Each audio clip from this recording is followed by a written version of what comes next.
Good afternoon, I'm Brian Reagan. This is Tyler Kelly. And we welcome you to our midday meditation on the Gospels.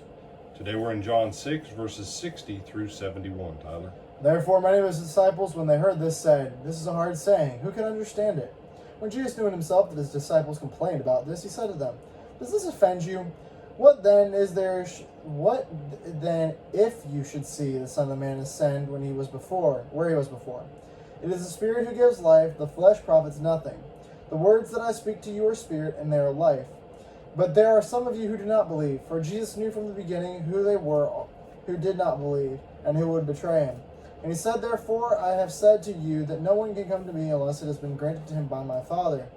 From that time many of his disciples went back and walked with him no more. And Jesus said to the 12, "Do you also want to go away?"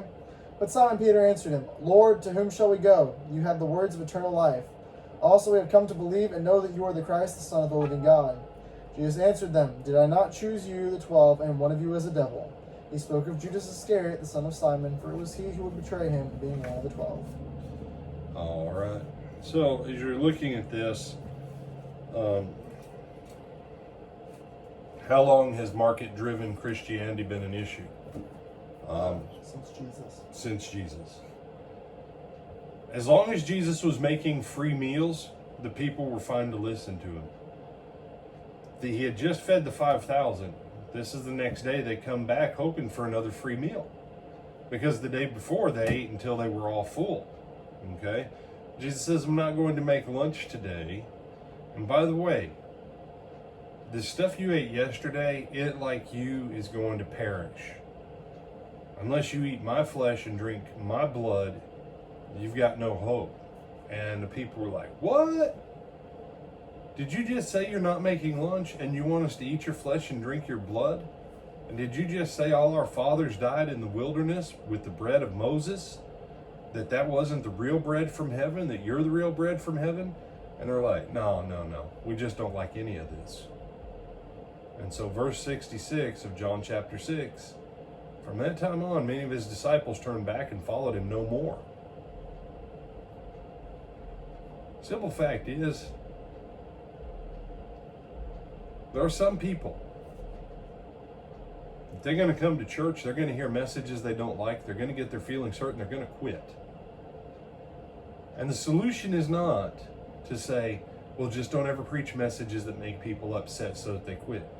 Jesus knew when he said what he said that a huge chunk of that 5,000, that they were going to turn away in their hearts, they were going to harden their hearts against him, and they were not going to follow him anymore. He still preached it anyways. We don't ever preach and teach to purposely make people quit. But you know what? If a person has had nothing but weak and milquetoasty preaching, and then all of a sudden they get some solid food and some real substance, some people, frankly, they're like, "Whoa, that ain't what I signed up for." Well, I'm sorry, someone lied to you about the gospel. But the gospel ain't about your feelings.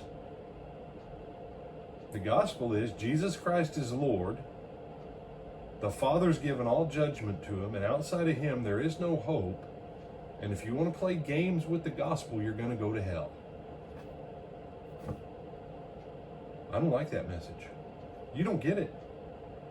It doesn't matter whether I care if you like it or not. You need to understand, Jesus didn't find in this passage where it says, or find anywhere in the New Testament where it says, "And Jesus ran after him and said, 'Please don't leave. I really need you on my discipleship team. Please don't leave. I need you to be in charge of this. Promise, I won't ever make you mad again.'" Show me where Jesus ever did that. Jesus threw the pieces out there, and the people who could take it took it, and the people who didn't like it left. And Jesus never went and begged anyone to follow him. Oddly enough, he said what? When the guy said, "Let me go bury my father," Jesus said, "Let the dead bury their dead. You need to come follow me." You mean Jesus didn't even want to let the guy go home and bury his dad? Yeah. Either you're all in or you're not in at all. That's where it is with the Lord. And yeah. Any thoughts on this, my brother? Nope.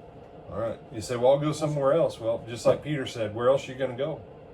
No one else has the bread of life. Every other religion on the planet has the bread of death. Only Jesus Christ is life and life eternal. Everything else is from Satan. End of discussion. And that includes Mormonism. I'm Brian Reagan. This is Tyler Kelly. We bid you good afternoon.